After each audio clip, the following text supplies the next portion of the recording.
Hi, welcome to Texas Peach Knits. I'm here today with my friend Kieran Sartor, and she is the owner and operator of Texas Prairie Fiber Co. We'll see if that clears up.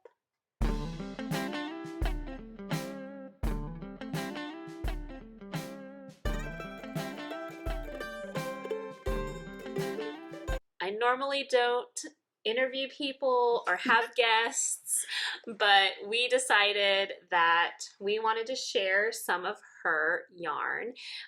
We met at the DFW Fiber Fest, which we'll tell you more about later, and we realized that we lived very close together. So, Kieran, how did you get into crafting? Well, crafting, I do a lot of different crafting. I started with sewing when I was about 10 years old. And then I started crocheting and embroidering when I was fairly young as well. My great grandmother taught me how to crochet. She tried to teach me how to knit, and I couldn't get my brain around that one. So I did mostly just embroidery, sewing. I did actually sew professionally for a few years. Done a couple of wedding dresses, and I mainly sew for my kids now. But then knitting, I picked up knitting again more seriously as my quarantine craft in 2020. Oh, yes. Yeah, I think a lot of people picked up knitting or crochet or like anything that they could like order supplies. Like, well, okay, well, since we're all gonna die, let's go ahead and die with a bang, right? And that was one time that I was like, I'm so glad I have a large stash, right? Because I don't have to worry about running out and getting stuff before it's gone.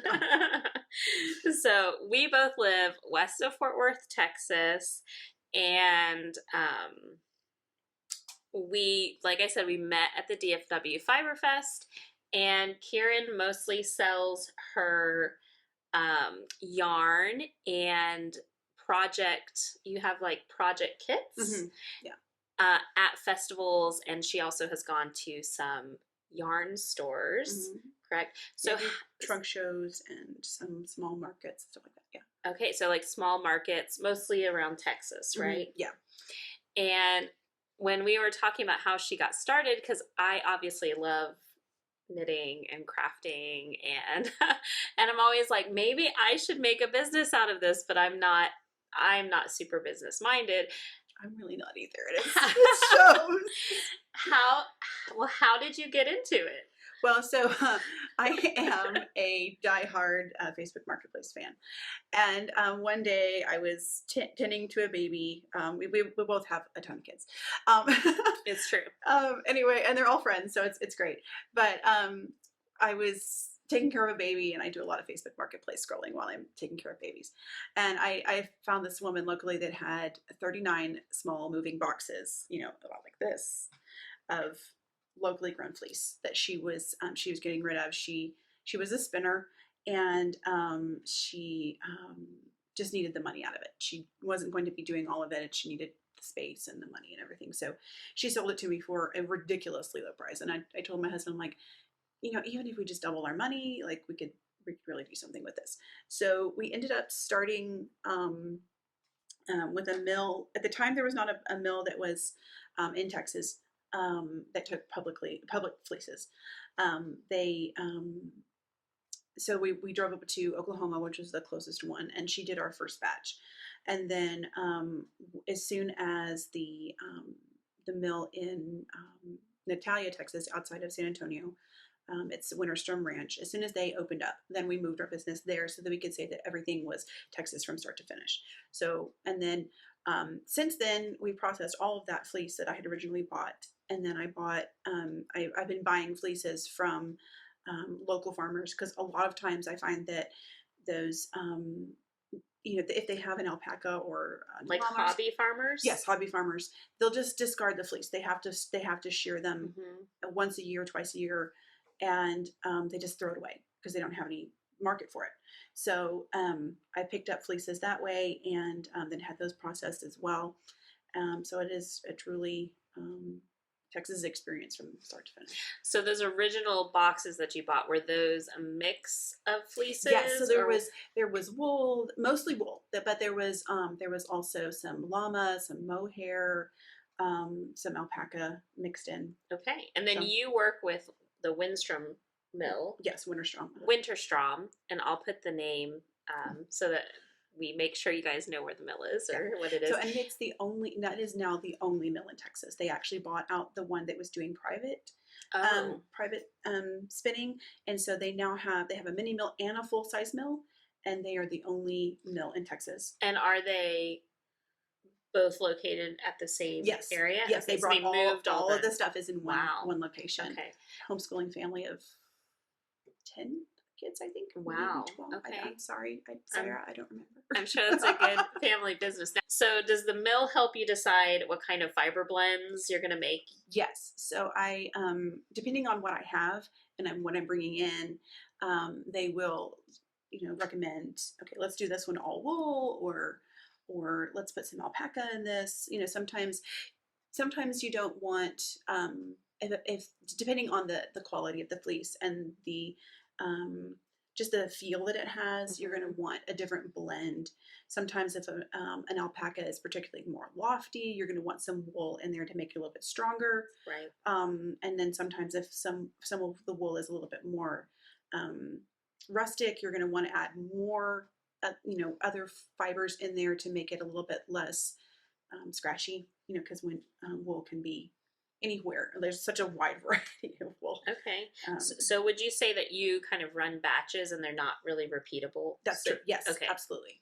Yes. So you go from purchasing the fleece from the hobby farmers to deciding what you're going to blend together with the mill. And then they kind of help you with like what weight it's going to be and all that. And then you come out with a product that's non-repeatable, but 100% Texas. Right. Texas made, Texas grown, Texas milled. And that's really cool because people don't usually think of Texas as a wool. No, not at all. A wool location. You think like Scotland or like somewhere cold. For sure. But there's actually a lot of happy sheep in Texas and a lot of alpaca farms. Yes. And I remember when I first really got into knitting, I was working on the square in Granbury, Texas.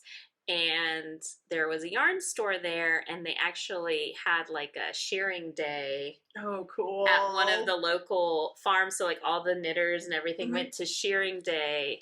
And so I guess a bunch of hobby farmers got together and they hired a professional shearer. That is so to awesome. just like do everybody's animals in one go. And it was so fun. I think I was like incredibly pregnant at the time and like hot. It was summer and like, oh man. But it made such like lasting memories. It was really fun. So I feel like there's a lot of those types of hobby farms, especially in our area west of Texas. And we have a hard time growing food here. Yeah. Oh, absolutely. It's very hard to grow food. Like we will all die if we. Right. Oh my goodness. Except for certain areas of Texas, it has to be all animal farming because there's just the ranchers. Yes. And the animals do great because they can eat the vegetation that's, on our beautiful rolling hills. So for sure. And okay, well that's great. And then so at DFW Fiberfest, was this your first time? It was going? Actually, yes.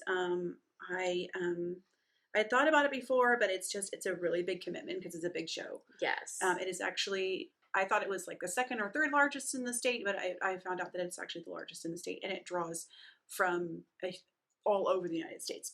I met people that had driven from like Pennsylvania to be there, not vendors, like shoppers. Really?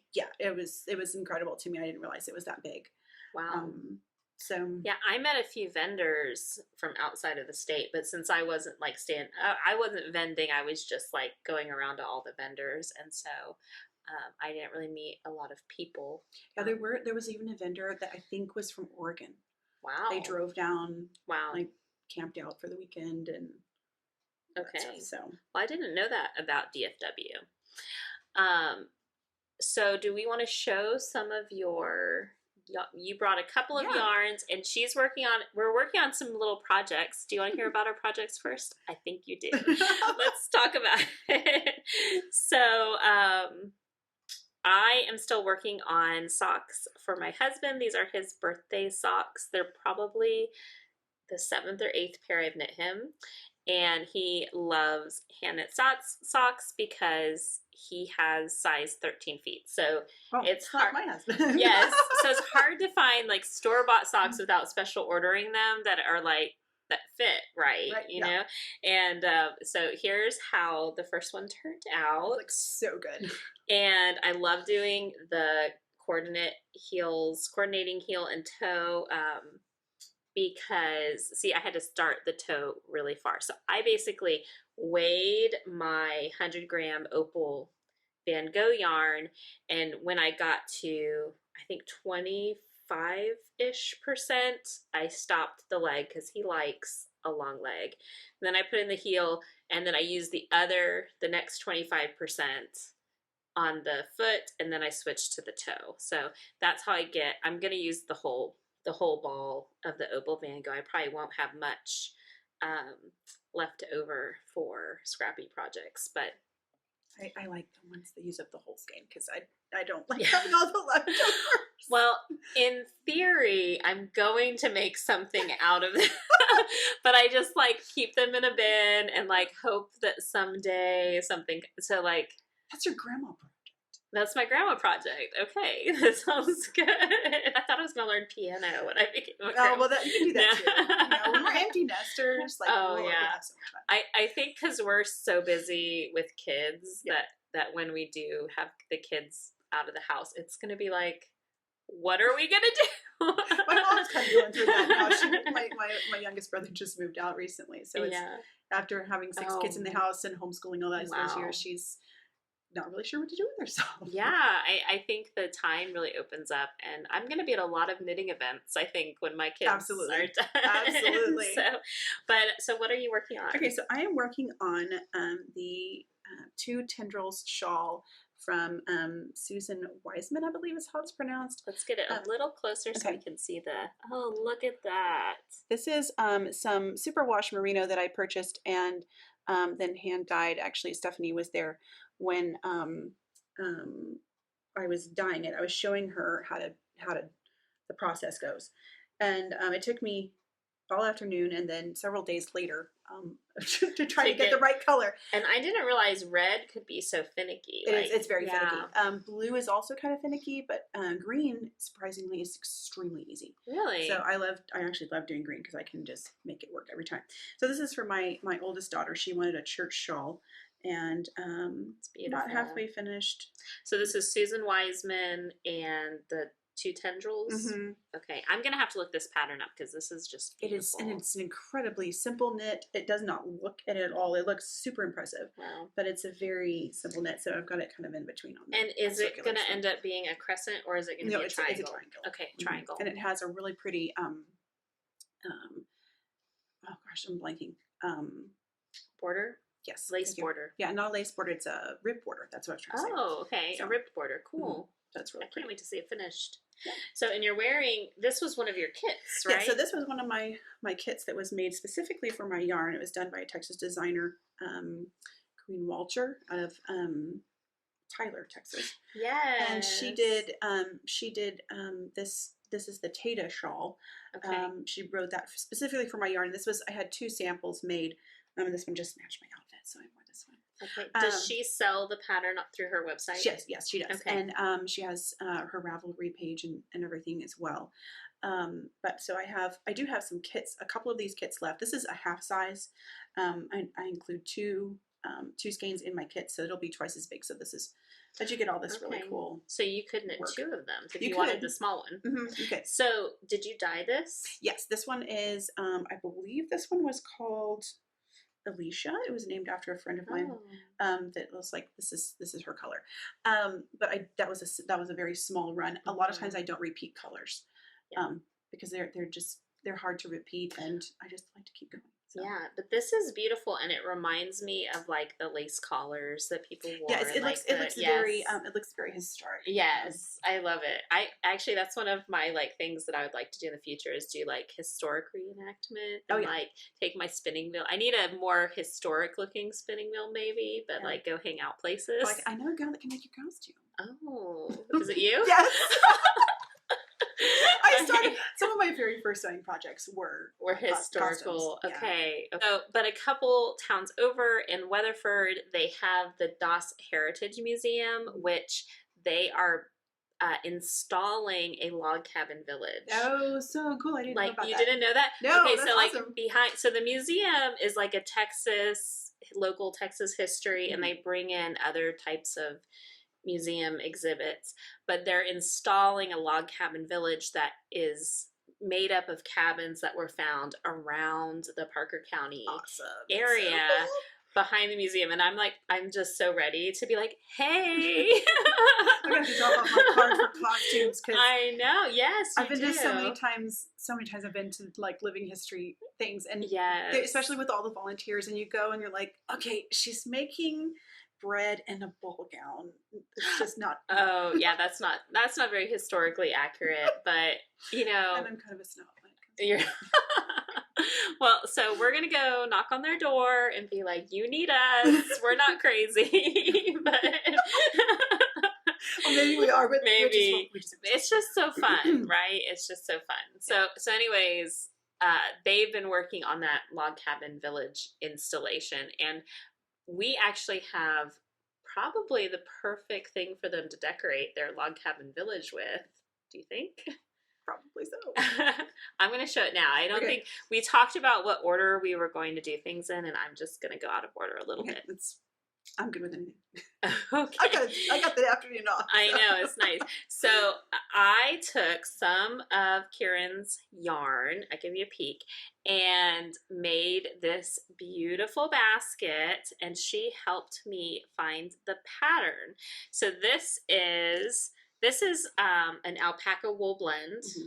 All of it is, right? Mm-hmm. And so this is like, you call it black, but I'm going to say that it's like a very dark brown. Yeah, or charcoal. Me. Like a charcoal. I call it charcoal sometimes too.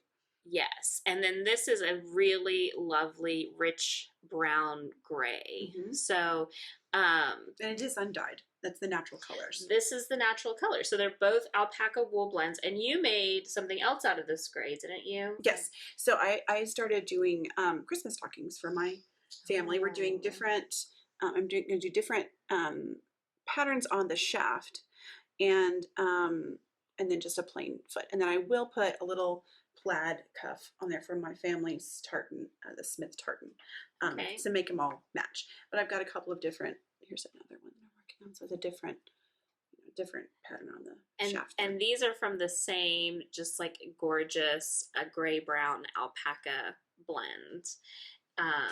These would look beautiful in a log cabin village too. Yes, see, we can totally set them up. Absolutely.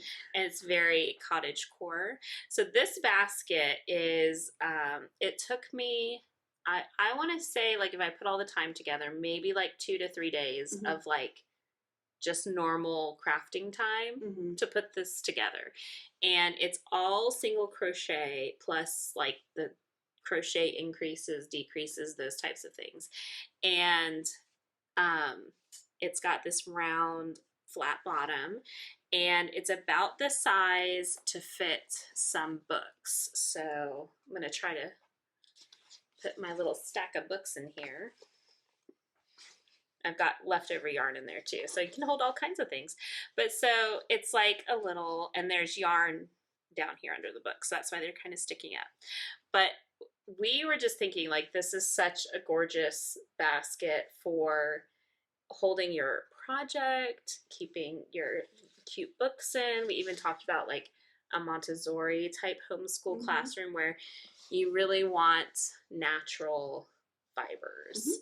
Mm-hmm. Yeah, it works really well for, like, you could even, because it's got these little handles, you could run your yarn through there if you're like a knitting bowl, and that's feed right. your yarn through so it doesn't get tangled.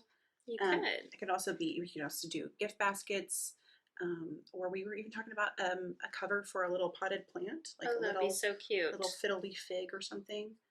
Yeah. So I had a lot of fun crocheting this, and I can always use more containers in my house. I don't know if you guys need containers, but this, I would say this is the small basket. So this was a free pattern from Yarnspirations with Red Heart yarn.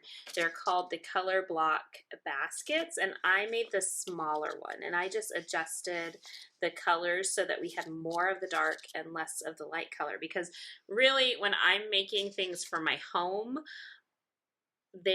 I want to do as much as possible to make sure they're not gonna like get dirty. Yeah, or look dirty. Yeah. So like all this dark is just gonna be gorgeous for, even if the kids grab it or pick it up. I mean, it'd be great for gathering eggs in, actually. Ooh, that's a good idea. We need to throw some eggs in there. But so Kieran decided to put together some kits so that if you were interested in this basket, and also for her to take to her yarn shows, she's going to be selling kits in order for you to be able to duplicate this basket. So this, I held together 3 strands of the yarn because it's a worsted weight. It's a very like spinner type wool. So like a homespun. Yes, it's like a homespun. And the nice thing is when you make a basket, you really want it to be sturdy. And I would say that this feels almost like a rope basket. But crocheting it didn't feel like I was crocheting with rope. Yeah, it's a good sturdy yarn, but it's not going to be like super soft and like lose its shape. Yes. It's a nice combo there for that yarn. Even if I take out like all this stuff that I have stuffed on the inside, I still have all the yarn. Like it still holds its shape. Whoop, there you go. but it's sturdy and it stands up. But you could also use it as a little. Oh, now that's cute. You could even put a button loop on there if you wanted to make it a little, almost like a clutch. Yeah, a little clutch or purse. Yeah. Very cute. So anyways, this is her newest kit. So we wanted to make sure we really did show it to you. And are you going to be selling these online? Yes, or are they? I can. I'll be able to take orders through Instagram. So just comment on I'll have a post up that'll have it available and let you know how many I've got left, and just comment on it and send me a personal message and we'll get it ready for you. Okay, so that's really cool. So you don't have to catch her at a show or at a pop-up. You can actually go to her Instagram, and I will have all the contact information below about that. Is there anything else we need to talk about with the basket? I don't know. I just think it's really it's really cute. Kind of speaks for itself. I know. I'm gonna like throw my books back in here. Oh, it's so cute. It could be great for the closet too if you made several of them for your shelf, like a shelf in the closet, keeping things organized. Yes. Yeah, it really is a nice pattern, and it was really easy to follow. And the yarn, it is a free pattern too. Yes, it is a free pattern, and the yarn was just lovely to work with because, I mean, you really felt like this is real yarn. This isn't just like acrylic, which you all know that I don't hate acrylic. But this is lovely, very authentic and earthy. Very earthy. It's very earthy. Yeah, that's what it is. Yes. So anyways, here's the lovely basket. I think it turned out so cute. Yes, and definitely project worthy to like keep all your little bits in. Yeah, I actually made one in the larger size several years ago, and that holds a lot of. It holds a ton of yarn. So wow, yeah, I bet it does. So some of the other projects that I saw from you when we were at DFW Fiber Fest were your like little cutesy kits of like little. I do a lot of mini kits. Those are really popular. So yeah, they're a little fiddly to make, but people love them, so I keep doing them. I think she's so smart because at a Fiber Fest, you have your yarn budget, you have your budget, and sometimes you don't always know exactly what you want. It's a very overwhelming experience. It is. It's go in and you're like, oh, my overwhelming. brain just went away. Yes. And I walked up to her booth and she had these little peaches, this little keychain hanging on.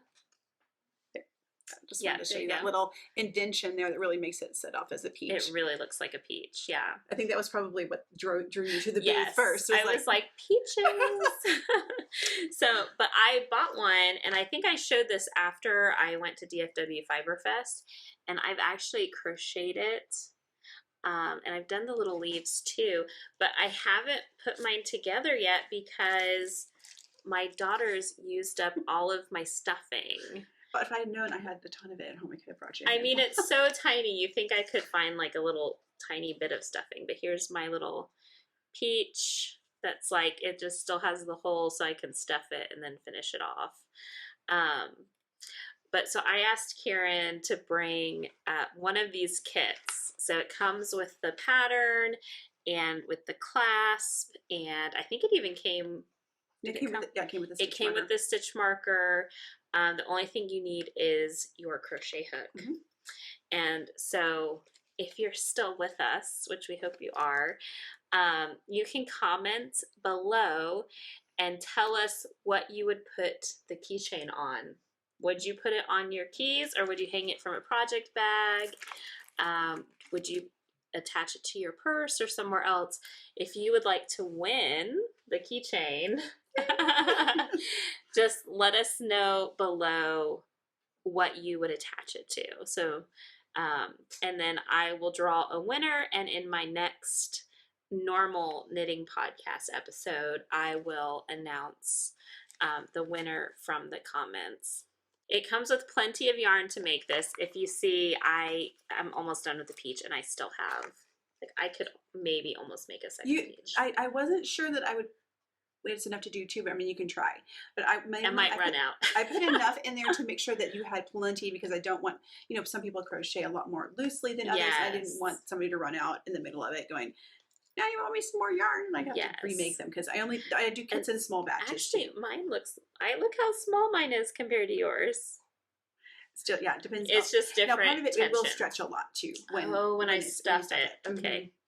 But I'm excited to have this finished, and I'm going to probably attach it to a project bag or whatever bag I take with me to the next fiber festival so that I can have it attached to that. So don't forget, comment below what you would attach the keychain to if you would like to win it. So what else do we need to talk about?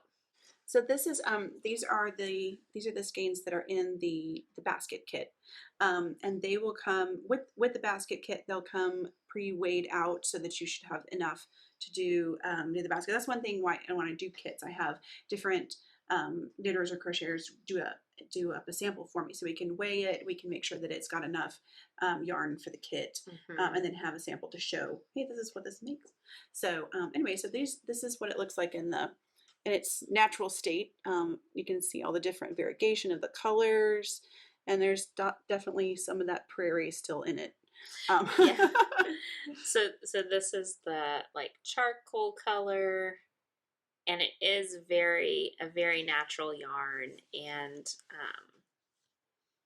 it's got a lot of it's not really an art yarn by any means, but it's got some variegation in the size, which I kind of like. Yes. It's a very rustic cottagecore kind of fun look. And what I saw, since we were holding 3 strands together, like it really evens it out, because the 3 strands like all go together, and like one could be a little thicker and one could be a little thinner, but it all kind of becomes that works out great.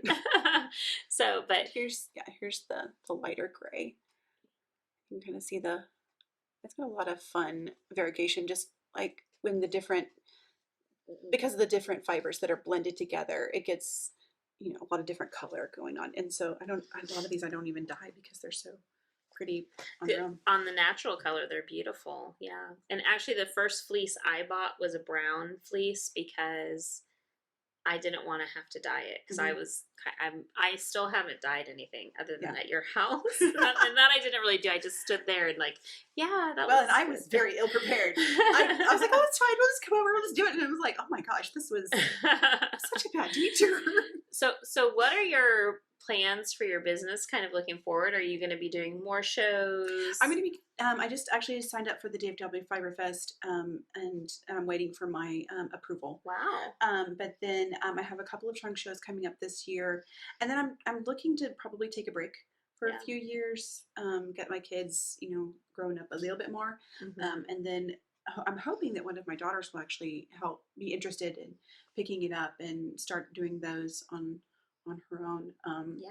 If I've got 3 daughters, so they can each, if one's not interested, maybe the next one will be. And so that's great. That's where we are. So okay, well, thank you for watching, and I hope you enjoyed meeting Kieran. And so her and I, just since we met at the Fiber Festival, we were like, we're just gonna be friends now. Yeah, it was like one of those instant things. Yes. and luckily our children seem to get along, and we have a lot of like boys and girls that match up in age, so that my 12-year-old daughter and is your daughter 12 already? She'll be 12 in the summer. Okay. So she's 11. And your almost 12-year-old daughter get along really well and have similar interests, and our boys just have such a fun time playing. Oh, yeah. So it's really nice to be able to know fibery friends. So I always say the best thing about being a part of any kind of craft or hobby is like the community that goes for sure. That goes with that hobby. So we hope you all are having an enjoyable February.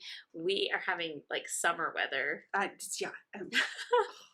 It's been so warm and just like beautiful. I mean, I'm grateful we homeschool so that we can be outside. For sure. Because it would be sad if we were stuck in buildings. I remember when I used to work and there would be a beautiful day in the winter and you'd be stuck at a desk.